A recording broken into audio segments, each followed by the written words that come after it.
এবং সেই জায়গায় দাঁড়িয়ে আমরা মনে করি যে নন্দীগ্রামে যারা আত্মত্যাগ করেছেন অস্বতা বিরোধী সংগ্রাম, তারা প্রপার অনার পায়নি।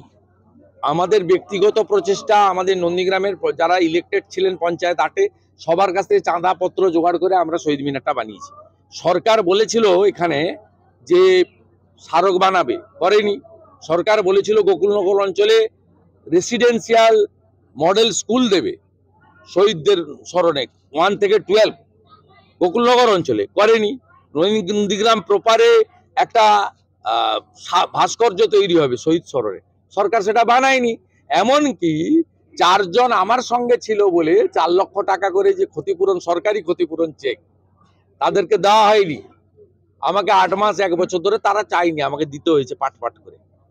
এমনকি নিখোঁজ যারা হয়েছিল আমাদের অবসরপ্রাপ্ত আর্মি আদিত্য বেরা থেকে, সত্যেন গোল থেকে, বাবু দাস থেকে অসংখ্য 11 জন প্রায় নিখোঁজ ছিল।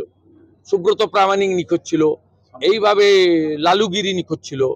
আমাদের এদের যে ডেথ সার্টিফিকেট, ভারতবর্ষের আইন অনুযায়ী 7 বছর পরে ডেথ ডিক্লেয়ার করা হয়, এদেরকে ডেথ সার্টিফিকেট দেওয়া হয়নি। এদেরকে হাইকোর্ট করতে হয়েছে, কেন করতে হবে? এই প্রশ্নগুলো তো তুলবো, আমরা তুলছি।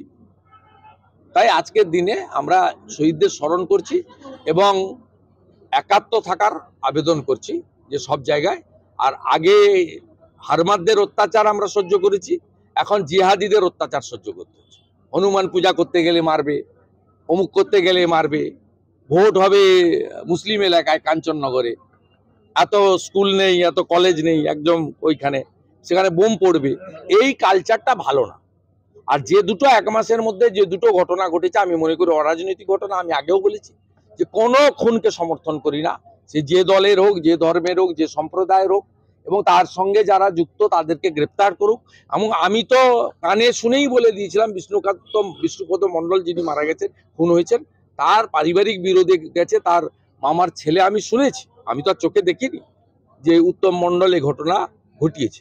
আমি পরে শুনেছি উত্তমের পরিবার বিজেপিকে ভোট দেয়, দিলেও খুনি আমরা কখনো সমর্থন করি না। পরবর্তীকালেও যেটা বৃন্দাবন চকে ঘটেছে, আমি মনে করি এর পিছনেও যে আছে নিরপেক্ষ। কিন্তু ভোটার তালিকা ধরে সেই বাম আমলের মতো আসামি করা, এই প্র্যাকটিস ঠিক না। এই প্র্যাকটিসটা কেন ফিরিয়ে আনা হবে নন্দীগ্রামে? আমার প্রতিবাদটা এই জায়গায়, যে ভোটার লিস্ট ধরে কোথায় নগেন পাত্র, কেন্দামারি বাড়ি হলদিয়ার কাছে, তার বাড়ি থেকে বৃন্দাবন চকের দূরত্ব 25 কিলোমিটার হবে। কোথায় হরিপুরে মেঘনাথদার বাড়ি থেকে বৃন্দাবন চক 15-20 কিলোমিটার হবে। ধনঞ্জয়ের বাড়ি জেলেমারা কোথায়, একেবারে আপনার এর বর্ডারে, বয়ালের বর্ডারে, সেখান থেকে বৃন্দাবন চকের দূরত্ব 20 কিলোমিটার 22 কিলোমিটার হবে। অতএব এই প্র্যাকটিসটা আবার কেন ফিরিয়ে আনছেন আপনারা? তাহলে তো গাছ থেকে পড়বে, বাজ পড়ে মরবে, ছাদ থেকে পড়বে, হতেই পারে অ্যাক্সিডেন্ট। আমি মৃত্যু কামনা করছি না, আটকাতেও তো আপনি পারবেন না।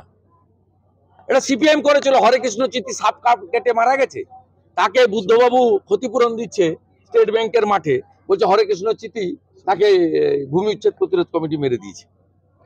তার মার্ডার কেস হয়েছিল, পরে প্রমাণ করতে পারেনি, সাপ কেটে মারা গেছে, তাকে নিয়ে এসে বলে বডি দরকার, দিয়ে দাও। এই জিনিস কেন ফিরিয়ে আনছেন লোককে? ভদ্রলোকরা কেন বাড়িতে থাকবে না? রাজনীতি হোক না, আলাদা আলাদা রাজনীতি হবে, লড়াই হবে, কেউ জিতবে কেউ হারবে, তা কি আছে?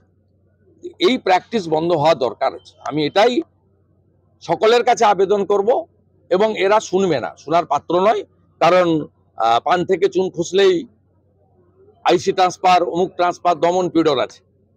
আমি বলবো জুডিশিয়ারি এবং জনগণ এরাই একমাত্র বাঁচার রাস্তা। জনগণ ঐক্যবদ্ধ থাকবে, জুডিশিয়ারি নিশ্চয়ই সত্য মিথ্যা যাচাই করবে।